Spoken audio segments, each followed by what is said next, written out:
Long text message, that bitch looking like a book. I know the plot of it before I ever seen it look. Chapter we on, gotta scare, they gotta show. Now I'm the monster you created. I'm no.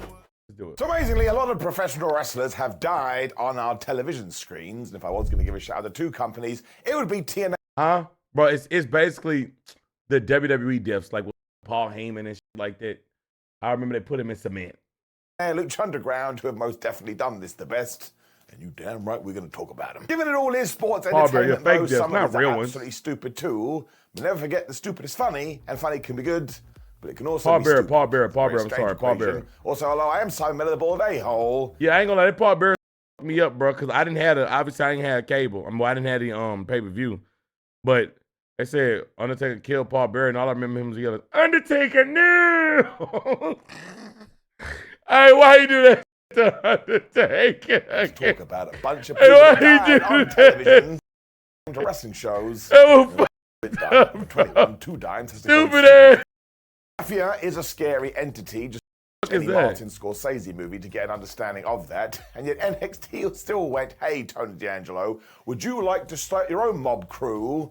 And if you fancy it, you could even kill some of your henchmen off. We went all the way with this in 2022 when Troy Donovan, who was also known as 2 Times, basically got drowned. Now, we didn't see this, but when Tony D'Angelo got all his boys together, he was all like, ha, ha, ha, ha, that guy is now sleeping with the fishes.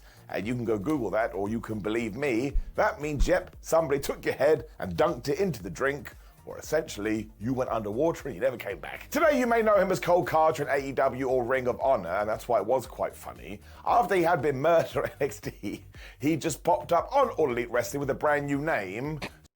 They literally killed this off WWE, and he popped up in AEW. Like nothing happened. So if you want to be massively geeky like me, you can pretend that he did survive and he entered the Witness Protection Program. I know, it's a ridiculous thing to say. Tony D'Angelo was so damn proud of himself as well, although thank goodness WWE didn't show this, because if they had come up with this plan during the Attitude Era, well, we would be telling you a different story. Number 20, Hawk gets pushed off the Titantron. So this one is not that funny at all because it exposes the bad side of wrestling, which is when, for some reason, a creative team sees what's going on in a wrestler's personal life and decides that it should be on the show. It should never be on the show. And if somebody is struggling, just send them home and tell them, please go and get better. In late 1998, though, the Legion of Doom was struggling because one half of the team, Hawk, also known as Michael Hellstrom, was going through a bunch of personal problems, and this was an occasion where he should have been sent back home and just told to get back into shape. But instead, Vince Russo, I would suppose, probably along with Vince McMahon, said, nah, brother, we've got a story here and we can put it on TV. Hawk even cut a promo telling fans this was going on, so there was some sympathy there, when he got jealous of LOD 2000, which was now Hawk and Droz, when he climbed up to the top of the Titantron. Droz then climbed up there as well. When you saw a silhouette fall all the way to the floor, and it was heavily insinuated that Droz had done this, Hawk was dead, so we had just seen a murder. Now, in reality, no, I gotta watch that. What do you mean he pushes the Jumbotron? Shirt now. What? Hey! Oh my God! Oh my God! I saw a shadow! Oh my God! Vince McMahon going to hell. Careful, be careful. You're the last person I saw a shadow. Get a shirt now. What? Hey, bro. They did this to make the kids to go to school. Hey, bro. What the actual fuck is wrong with them? Nobody would have been able to survive this, and Hawk did pop back up on our screens in 2003. And of course, this was never referenced again. And even though in the aftermath, everybody was like, I can't believe you did that, Droz. Eventually, we just stuck this under the bed, and that's where we left it. Of course, the idea was meant to be that Droz did this so he could be Animal's permanent partner. Look, I understand that wrestling is meant to be dramatic, and we have good guys and bad guys, but you never need to take it this far. Number 19, Dario Cueto gets shot. Right, Lucha Underground. If you don't know, it was more television show than it was wrestling promotion, because they even had seasons, which also meant you had last episodes before you got to the next series. So one day, everybody involved said, you know what, we need a cliffhanger. Let's kill off our main authority figure, Dario Cueto. This was the end of the third season in 2017, and if you were watching and decided Maggie Simpson had done this, you would have been along the right track. That's exactly what the writers wanted you to think. Lucha Underground just didn't care in the best possible way either, because when the fourth season started, the same actor was back, but now he was just playing Dario's father, who was called Antonio. He was all sad and grieving too, so this was very wink-wink, nudge-nudge. I guess if you wanted to make a weird comparison, you could say it's a bit like Robert Downey Jr. in the Marvel movies. When he was Iron Man, now he's coming back as Dr. Doom. There was an element of this as well that, of course, was presented very... So they pretended to... I remember seeing this dude. They pretended to shoot this.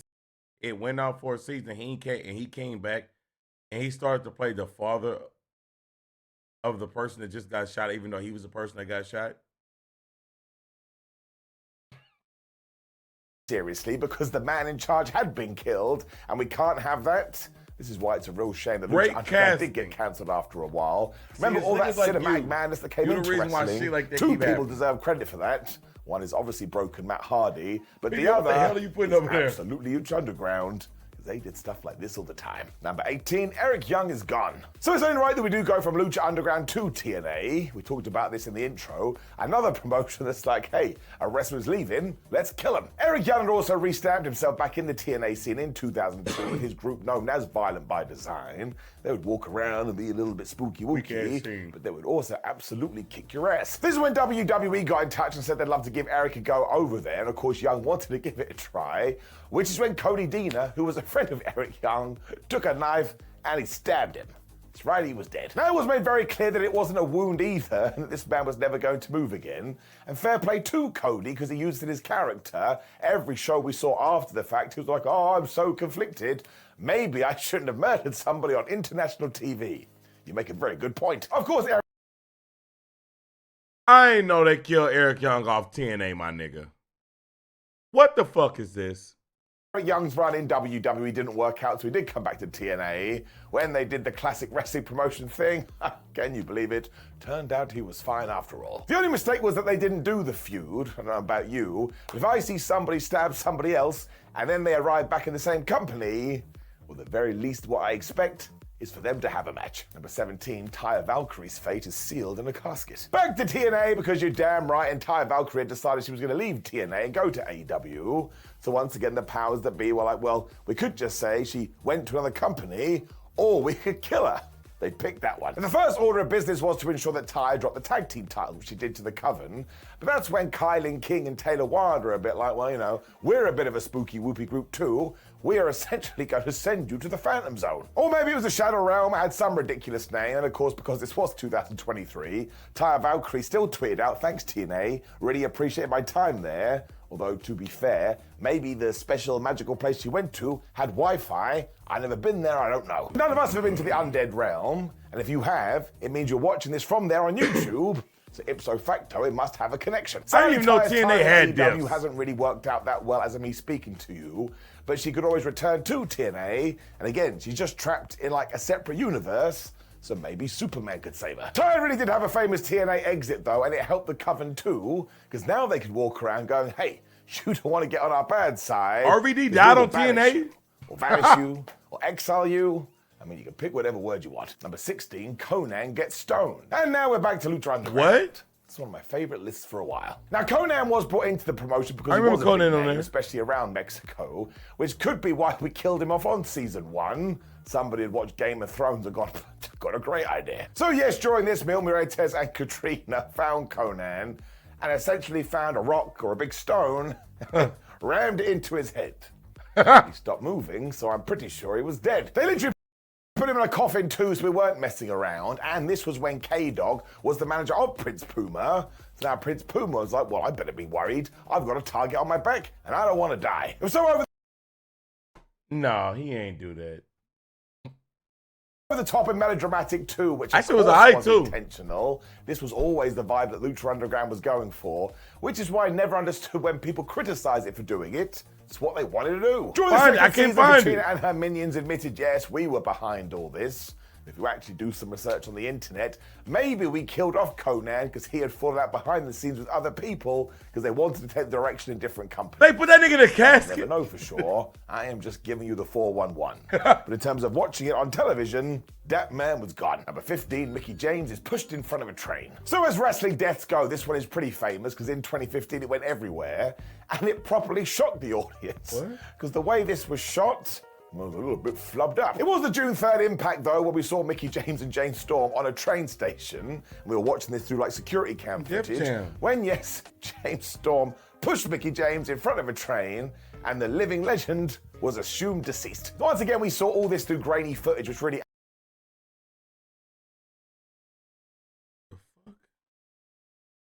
What's this whole thing about Mickie James and the train? Oh my God, that was. Hey man, I don't need you to tell me no motherfucking story. added to it once again. I see. Hey, come on, man. Didn't go that great because Mickie then returned to TV a few weeks later. Everyone was like, man, she survived, it's fine.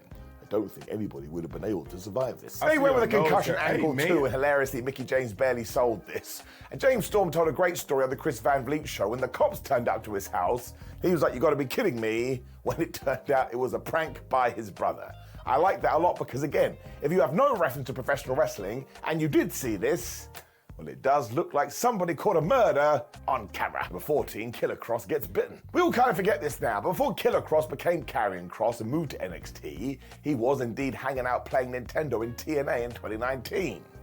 That meant because he was gonna go, we had to kill him off. It was in June of that year when Killer Kross essentially confirmed that his feud with Eddie Edwards was gonna go on for all time, because Eddie went up to the man, don't really know how else to say this, he bit his face off. Somebody called John Travolta. It was actually not too dissimilar to what Sami Zayn and Karrion Kross were doing in WWE, because Karrion was all like, oh man, Eddie Edwards, you need to embrace your dark side. But like Sami Zayn, Edwards dove headfirst right into that. Onlookers screamed in horror because of course they did, and it wasn't long after this when TNA didn't even inform us, Killer Kross is now killed Cross. He was dead. It's also meant that Eddie Edwards was a murderer, and did the cops care? No. And here we are 6 years later. I mean, maybe one of us should at least give them a call. Number 13, Vince McMahon explodes in a limo. So this one wasn't fun because in this one iconic. I'm gonna tell the story again. Bro, me and my brother thought this shit was real, nigga. Well, for me, I'm not gonna say I thought it was real. I was like, nah, hell nah, it ain't real. But then they started selling it so damn heavy. Even I started to believe it a bit. At first, I was skeptical. But the way they was selling that shit, gang, I started to believe. And I remember going to the damn pay-per-view, my brother was like, bro, why they selling this them RP Vince McMahon show? That shit is disrespectful, that nigga's really dead, bro. Stupid ass fucking kids. June 2007, Vince McMahon decided he didn't want to be on TV anymore, so why not turn that into a story angle? Therefore, after Raw, he did get in his limousine. Around the same time as the Benoit tragedy? Yo, no, it was literally around the same time, gang. Because I told him the chat, my mama had bought tickets for us to go to the show that Benoit was supposed to perform at that night. And that's when my brother made that statement saying, why are they making the fucking shirts? Then Benoit match came up. They played that nigga theme 3 times, or maybe 2 times. You can go watch the OG cutscene or the OG pay-per-view. They watched this shit like, they played that nigga theme like 2 times. And then Johnny Nitro came out. We saw a big explosion with the cliff. And after that, they canceled it because Benoit was gone. Cliffhanger being who the flood killed Vince McMahon. It caused such a stir, even Donald Trump rang up to make sure his friend was okay. And the rumor has always been that it was going to be Mr. Kennedy returning as Vince McMahon's illegitimate son before he won the world title.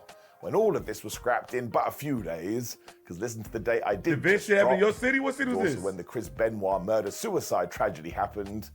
You always on the scene of the... No, the fuck I'm not. What are you talking about? My gosh, there was no way you were going to get away with this. My man even walked out on television the next show and said, listen, what we were doing was part of a narrative, but obviously more serious things have emerged, and you will never hear the name Chris Benoit on WWE TV again. That was way back in 2007. Never since.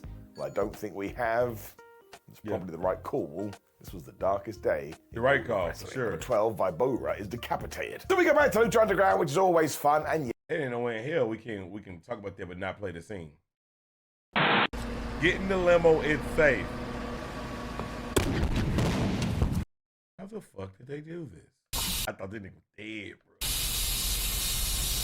bro. Fried his ass. And when you look back at this shit, first of all, you know this shit fake for a few, obviously for a good amount of reasons. But let's bring up certain of them. This nigga blew up, you don't hear nobody, oh my God! That nigga just blew up, everybody, damn. Cameraman like, damn, that shit wicked, bitch, what the fuck? I hate to see that girl go, but I love watching This was so fucking nuts. her leave. Holla. Look what they did to my dog Teddy, bro.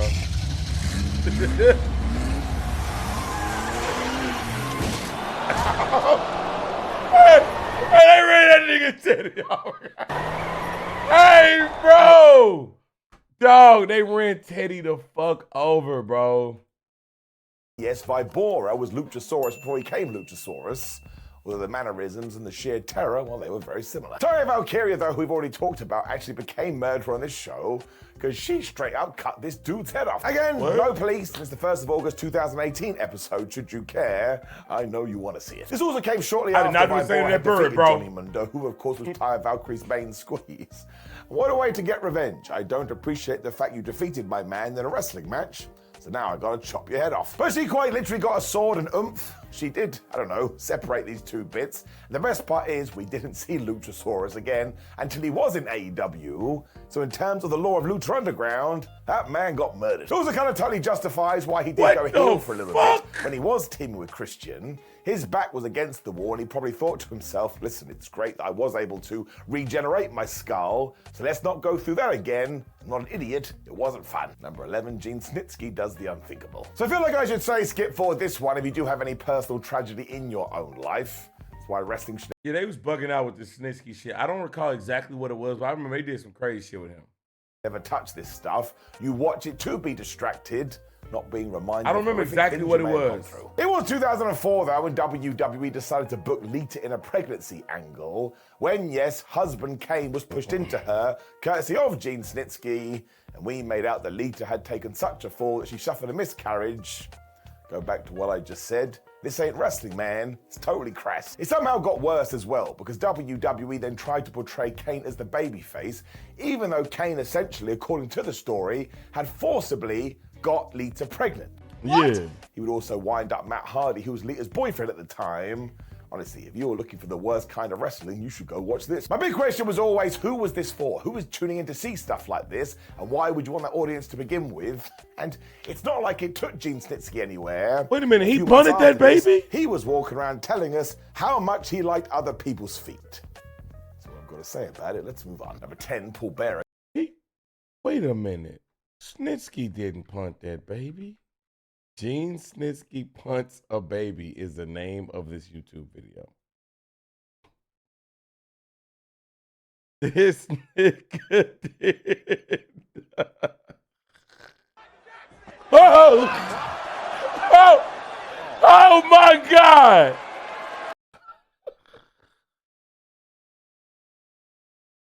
Hey, my nigga. Vince McMahon, he's not seeing heaven at all. We been knew that. But it's even moments we didn't fucking forgot. What the hell is he doing? What is he doing? Thinkable. So I feel like I should say skip forward this one if you do have any Motherfucker punted the baby. Oh my goodness, this. Let's move on. Number 10, Paul Bearer gets buried. So at least this one was stupid. I mean, it made no sense when it came to the story, but even when I see the clip now, it makes me laugh out loud. I'll try and explain it as best I can, because basically at the Great American Bash 2004, the WWE decided we should try and push the Dudley Boys, so they were going to have a handicap match against The Undertaker. There was also going to be a stipulation that Paul Bearer, Taker's manager, was going to be locked in a glass crypt, and if the Dudley Boys won, they would be allowed to bury him in sand to the point he would die. My first question back then and now is, Who the hell signed off on this? Now, the local police force didn't care for some reason. What made it even stranger is that The Undertaker did win, and just as he went to save Paul, instead, he pulled the lever, and yes, killed his Paul ass. Bearer died on our TV screens as he essentially went, oh no. And I can't even do it because I got a sore throat. It was so unbelievably goofy watching him die in the silliest of ways. No! In 2010, The Undertaker and Paul Bearer got... I gotta watch that shit. Hold on, you gotta grow up a little bit before we watch some shit like that though. Hold on. What? Let's see his ass. Hey, what the fuck? What? What he doing? How you gonna kill a nigga in order form? Oh my God! How you gonna kill a nigga in order form? How you gonna kill a nigga in order form? I ain't broken that bullshit. Yo, that shit was fucking trash. Yo, my God, that shit was trash, bro. That shit was even like worse now that I've gotten older. Like, that shit really ass. back together, and do you think anybody I mentioned niggas this? say emoted on his ass. That nigga emoted on that nigga emoted. Hey, that shit childish, bro. That's fucking out of line, bro. So one, why did Paul Bearer forgive him? Emoting on a And nigga two, before you who the kill him flub is saved his crazy, life? Now you should go tune bro. into this one because it is genuinely funny. Holy In terms of shit. bottom of the barrel wrestling, yeah, that one. Number 9, That's The fucked Undertaker up. died a lot. So then I'll stick with The Undertaker because given his gimmick, there were many occasions when Vince McMahon and the WWF decided, we should murder you. So they did. But in many ways, it does go back to his early days when he was digging graves. That's not me What up, dropping Fabian? bars, that's just the truth. And after a while, his signature match, I suppose, became the Buried Alive match. Buried Now, Alive amazingly, fire. the Dead Man only won one of these, which was the In Your House in October 1996, when he was able to defeat Mankind. But that didn't end very well because a bunch of heels came out. They threw The Undertaker into the dirt, and yes, you were meant to think he was dead. Now, I was basically a fetus when I was watching this show, and at the end, The Undertaker's hand comes crashing out the dirt. I remember seeing There's clips of thunder and this. lightning. It was the coolest thing I've ever was seen actually in my fire. life. When he did face Steve Austin in one of these in 1998, or Vince McMahon in 2003, or Kane in 2010, however, his record went lost. It also means 4 times he was thrown under. Wait a motherfucking minute. I didn't know every time he had this fucking match he lost. Besides the one, and then the one time he fucking won, they still buried his ass. The ground, but he was totally fine. And you probably remember the 1994 Royal Rumble 2 when he was in a casket match. Once again, a bunch of bad guys threw him into the coffin. When you looked over at the Titantron, there was this weird, I don't even know what you'd call it, display where we saw The Undertaker ascending to the skies. And yes, once again, you were being Hey, told KJ, this man is I'm gonna play the donation in a I mean, actually, minute, just my came dog. back to I fight see himself some at of it, though, my SummerSlam dog. 1994, which was ridiculous. And this is the benefit of being an undead zombie. I got you. I'll play it in a minute. You can't actually be killed. Number 8, the Big Boss Man kills a dog. Thank I you am sorry again, for that, Gabe. but I don't What? know how else to say it. And it does go back to the Big Boss Man Al Snow feud from 1999. And a stark reminder why sometimes during the Attitude Era, the WWF went way too far. what? Given that they were so popular, though, Vince McMahon thought they could do anything. So yes, the Big Boss Man kidnapped Al Snow's dog Pepper before inviting Al to his hotel room so they could make amends. He then cooked him dinner, and as soon as Al Snow had finished this, the Big Boss Man went, ha ha ha, you've just eaten your own dog, meaning not only did he kill it, but he also turned it into food. I mean, what else do you say about that? That's insane, and he should be in an asylum. ass Poor Al shit Snow had to outta sell here. this like it was the worst thing that ever happened to him as well, which it probably was, all things considered. And the follow-up was the Kennel from Hell match, which was, well, to be as nice as I can, not good. Bossman was hilarious during this as well because he barely waited. It was like the food only just hit Al Snow's stomach when he did reveal his plan, like he was a James Bond villain. Around this time, too, is I gotta see how he told that nigga he was eating his dog. Grade A peppers. No. Why is this nigga ass stuck in the chair? Alright, what the fuck is going on in this scene? Oh, you don't like pepper? You don't like the way pepper tastes? And why these niggas? And why these niggas in the fucking hotel? Fuck you mean ironic, nigga? Hey, my nigga. Hey, bro, these niggas in this hotel. You boy? Huh? We can't said, get me the fuck out of here, my nigga. Get the fuck out of here, gang. Yo, weak ass. Also, shit. when he turned up at the Big Show's dad's funeral, that's a Oh, this is crazy. different video for a different. This is crazy. Big Show dad. Hold on. Bring wrestling back. Hey, bring wrestling back. Hey, bro. Hey, dog. Get the fuck out of here, gang. Yo. Bro, we losing recipes, bro. Bring back the unserious ass shit. Dumb as fuck, time. bro. But we are talking about gimmicks. This nigga that haven't jumped on the aged great, casket. or at least turn somebody into a sociopath. Well, this version of Big Boss Man would be right up there. Number 7, Bale has his head eaten. So let's talk about Matanza in Lucha Underground, who is also going to be the future Jeff Cobb, or if you're watching WWE right now, JC Mateo. So to put it as bluntly as I can, one day he did decide to eat somebody's head, mostly because he was the hired goon of one Dario Cueto, who we've already talked about, and because somebody in the promotion had pissed him off. Well, he decided that yes, I'll just say it again, somebody should eat his head. Bale was actually one of his other dudes as well, but Dario had decided you keep dropping the ball and you're not doing right by me, which is when he set Matanza on him. I suppose the rest is history. Do not forget what the idea behind this was either. Cueto wanted to send a message to the rest of his roster. If you try and get one over me or you disrespect me, I will make sure this guy eats your skull. Where do you even go from that? I'm just going to repeat what I said earlier. I don't know who is out there with a lot of money, but you've got to restart Lucha Underground. Number 6, the Ultimate Warrior's Ultimate Fate. So let us do something different, and let's talk about the Ultimate Warrior from the perspective of his comic book. Now, actually, it's a very famous comic book, because when the Ultimate Warrior and the WWF tried to get back together again, the then Jim Hellwig was all like, listen, you have to buy copious amounts of my comic book if you do want me back. And while Vince McMahon did do this, well, he never bothered to promote it. I do not think he believed in it. It did, however, meant that it got into some people's hands, so people were able to read this. And according to that comic, the Ultimate Warrior died after being kidnapped and tortured to death. Once again, I'm just telling you as directly as I can. Now, do remember this was meant to be a family-friendly cartoon character, so his demise was totally flubbed up. If you are into your wrestling lore, it also means when this came out, we had already finished the gimmick, even though the gimmick was still going on our television. I ain't gonna lie, I think the idea of wrestlers having comic books is pretty kind of decent though. At least it'll work back then, not now. But around surrounding characters and shit, so you can like expand like their lore. I ain't gonna lie, I think it might be kind of cool. You putting dots in the chat, I think it's kind of cool, bro. Niggas grew up believing that Undertaker and Kane was brothers and they family died in the fire. I don't think this is like above like shit working. Of course, the real-life Ultimate Warrior would pass away in 2014, mere days after he did rekindle his relationship with WWE. And that is as weird now as it was then. Number 5, Ethan Page has his heart ripped out. So when this did happen the first time, I was actually down on it, but I want to apologize. This was mid-pandemic and nothing made sense to my brain. But watching it today, well, it's pretty damn funny. It was from TNA Hard to Kill in 2021, so again, COVID was running wild, and it meant every single wrestler had to think out of the box.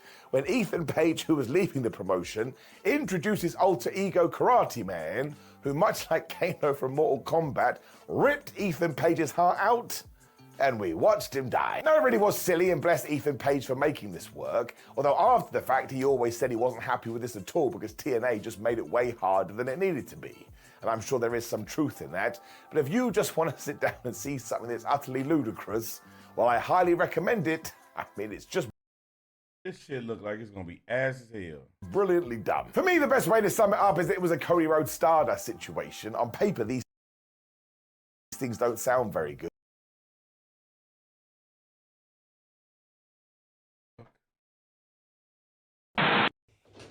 Ethan Page has an alter ego, Karate Man, that he I doesn't can't like to imagine talk watching about. wrestling in COVID. This shit was weak as hell. You remember hearing the whole ring. What? That's the Karate Man. Wow. That's the Karate Man. That's the Karate It's Man. Ethan Page's alter ego, the Karate Man. What? This match is over via disqualification due to the interference of the Karate Man. And big Man, get the fuck out of here, the Karate Man. Fucking Karate Man.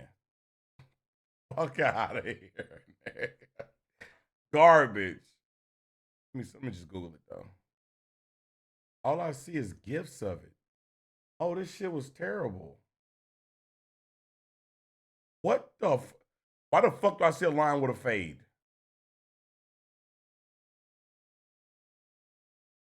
What the fuck? My nigga.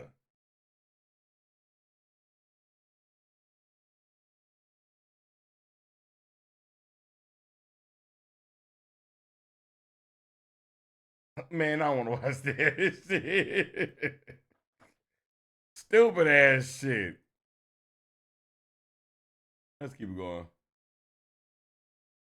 Good. But if you commit to it to 100%, well, even a little bit of good is going to come out on the other side. If nothing else, Ethan Page can now be one of the few to say that he was killed off in TNA. And ever since then, he has absolutely killed it. By the time you see this video, he may even be on the WWE main roster, which goes It's goated. I couldn't you can find lose it. your heart, but you can still be a massive success. Number Shit 4, look Eric nuts. Rowan's spider gets squished.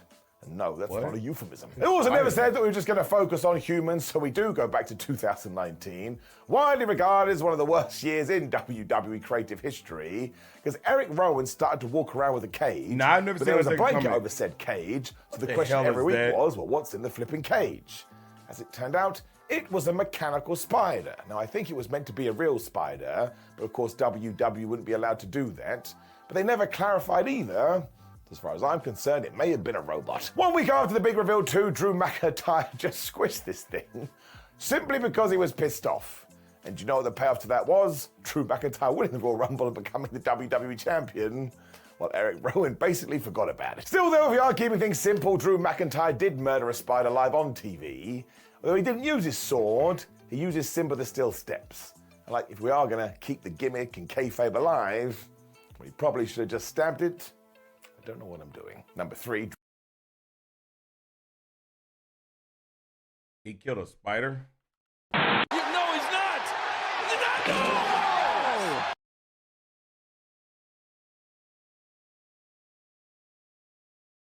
My nigga, what is this? And this nigga that said, no! You dumbass out. How much money does this nigga right here got, bro? McIntyre Why is this nigga at every fucking show? takes out Rowan. This nigga in this green shirt. You look at every wrestling show, this nigga there. This John Cena move was so ass. That shit was so terrible. Dragon is beheaded. Another beheading. I mean, what a world. It does come from the Shakara promotion, which was never meant to be serious. Although, of course, some But people pocket try to watch, go I'm the other just way with saying. all that. And the real shame about You Chikara right. is that it had a very unsavory end. It's a different story for a different video. It did leave a bad taste in your mouth, though, and stole away from the fun, which is why we should try and remember some of the good bits, which is when Oleg, a violent warrior Viking dude, decided, I have seen that dragon, which I believe to be a mythical creature, and therefore I have to slay it. It is my purpose. Now, kids were in the crowd when he did do this, and yep, he just chopped off Dragon's head. And hopefully there'll be a picture on the screen right now of Dragon. What the fuck It's is like that? a walking cartoon. This was parts funny, but also parts very disturbing. Bless the referee as well, because he sells this like it's the worst moment that has ever happened. Like somehow this was the last dragon in existence, and this idiot Oleg had just killed him. So this is the kind of wrestling I want in my life these days. I do believe we call it goofy wrestling for life. It just makes me happy, man. Let's face it, one They had a nigga in a Barney suit wrestling. day we are going to be dead, so the more happiness, the better. Number 2, Al Wilson dies having Yeah, I ain't gonna watch this. sex. I mean, we could leave What? it there because you get the idea. And once again, my friends, I ask you, who was this for? Who tuned into Raw or SmackDown and was like, do you know what I want to see today? An elderly man die while banging Dawn Marie. Now that's what you got. The story was totally messed up as well because Tori Wilson and Dawn Marie were feuding because Dawn was basically obsessed with Tori, and because Tori wouldn't get with her, well, Dawn Marie found Al Wilson, who was the real life dad of Tori Wilson, and she had sex with him so hard, and he was so old, I suppose, he had a heart attack and died, and we even had a funeral. This was rubbish. Once again, it was 2003, so Vince McMahon was just desperate to get back to the Attitude Era, so he thought, push the envelope, and it was not the right direction. Just to underline it as well, yes, Alan Wilson was Tori Wilson's real dad, and this is what they brought him in to do. And for a while, people would references. Oh, Tori, I heard your dad died having sex. Let's just move on. Number 1, I don't know if I can even put that bitch up. Nigga die getting ass. Hornswoggle kills an eagle. You likely forgot about this one, so I do apologize for making you remember. But it was November 2010, so on SmackDown we were doing the Thanksgiving episode when Rosa Mendes tried to make a turkey and she burned it. Thanksgiving was ruined. Like an episode of Saved by the Bell. Him and the Hornswoggle, who was just hanging out playing Nintendo, was going to have to sort it when he saw Jack Swagger yelling at his eagle mascot, which is something else you probably forgot about. But that's true. Jack Swagger actually went to the ring with a dude that was dressed as an eagle. Man, last time I seen Jack Swagger, man, a nigga slapped the taste out of his motherfucking mouth and he was down on the ground. And let me tell you what, it wasn't no selling. He really knocked Jack Swagger ass the fuck out. And now Jack Swagger was mad at him because he wasn't helping him win matches. This is when Hornswoggle got a bow and arrow out and he shot the eagle when it was essentially told us by the commentators he had cooked this guy and eaten him. Now, one, there's definitely cannibalism, but two, nobody has eagle at Thanksgiving. In fact, I don't think anybody eats eagle. This was also around the same time that Vince McMahon thought Hornswoggle was the funniest thing ever, so you always had to be walked in. I ain't gonna lie, he was kind of cooking with that Hornswoggle shit. The Hornswoggle was the GOAT. I wouldn't even say this was bad. I mean, it was bad, but it's so bizarre. Who can't eat eagles? Boy, you let the government find that you ate eagle in this bitch. Yeah, get you the fuck up out of here, nigga. They protect them birds. Eagle probably nasty than a motherfucker anyway. Niggas want to eat anything that move. Animal move, I gotta put that on the pit. Nigga, you just nasty, bro. Just eat the regular shit, bro. Fuck. Dog. Oh, she burnt the fuck out of that. What the fuck were they doing?